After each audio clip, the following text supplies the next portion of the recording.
If there's one fleet recap worth your time, this is it. Because 2025 didn't tweak the work truck playbook, it flipped it. Budgets got tighter, tech got smarter, safety got louder, and the way fleets plan, power, maintain, and protect vehicles changed in real ways and fast.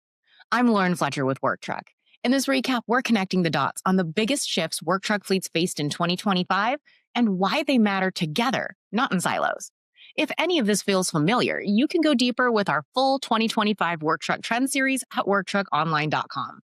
Let's start with the one thing that touched everything: cost.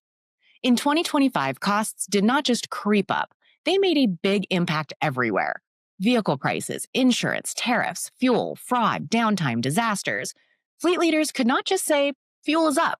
They had to walk into leadership meetings with a story that showed how every truck, every route, and every hour of downtime hit the bottom line. That pressure changed how fleets looked at assets.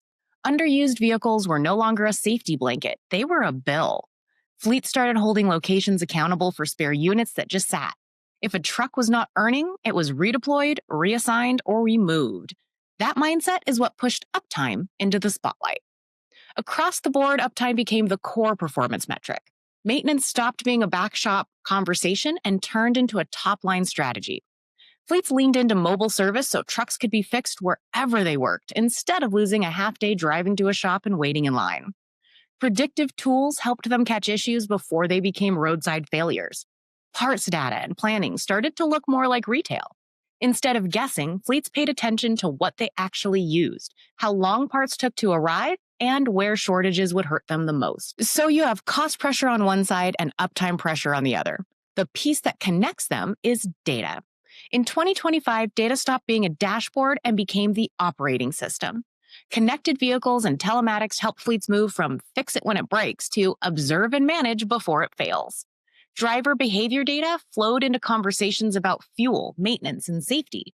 Cross-platform visibility became the expectation, not a luxury, so that operations, finance, and leadership could finally look at the same numbers.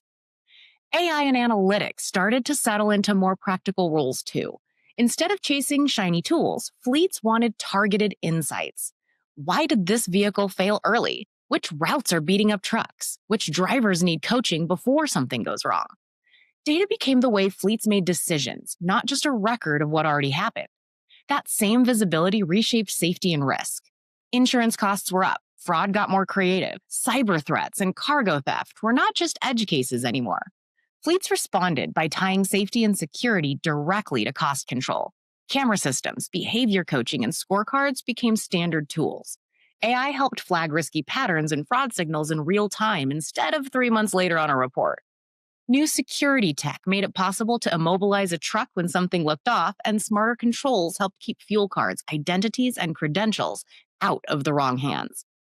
At the same time, fleets were rethinking how they power all of this. Energy strategy was less about slogans and more about survival. EV adoption did not disappear, but it matured. The focus shifted to where electric really fits, how to manage charging for spread out drivers, and how to model long-term costs when tariffs and components keep moving. Hybrids and plug-in hybrids became a stable middle lane.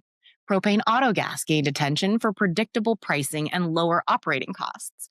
And diesel stayed in the picture, but faced more localized pressure and new taxes in some regions. The bottom line was simple. Fleets were loyal to what kept trucks moving, drivers productive, and budgets intact. Underneath all of this sat the workforce. Technicians stayed in short supply. Drivers and yard staff were harder to replace. Fleets realized they could not just out-recruit the problem.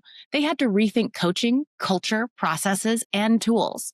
We saw fleets use data to make driver coaching more supportive and less punitive, so people wanted to stay. Yard operations finally got real attention with better visibility, more structure, and technology that reduced the chaos. AI and automation stepped in where staff was thin, helping managers handle scheduling, routing, and analysis without burning out. And finally, the market itself kept everyone on their toes. Vehicle availability in 2025 was not the crisis of a few years ago, but it was still uneven. New prices eased a bit. Used units looked better on paper, even as prices softened. Small cargo vans stayed a pain point. OEMs leaned harder into commercial customers and upfit partnerships. And the fleets that navigated that mix the best were the ones that diversified their operations, forecasted earlier, tightened specs, and built strong relationships with dealers and service partners who understood their work. So when you connect all of this, the picture of 2025 looks like this. Cost and uptime are now the same conversation. Data is the operating system. Safety, fraud, and cyber risk are one risk strategy, not three separate projects. Energy is a portfolio, not a single bet. People and culture sit at the center. And the market rewards fleets that plan, forecast, and partner well. So if you're building your 2026 fleet strategy right now, don't skip this series. Every trend we just hit, from downtime costs to energy decisions, comes with deeper insights and real examples from the leaders shaping the industry today. Jump into the full 2025 Work Truck Trend series and use it as your playbook. I'm Lauren Fletcher with Work Truck. Thanks for hanging out with me, and I'll see you on the road.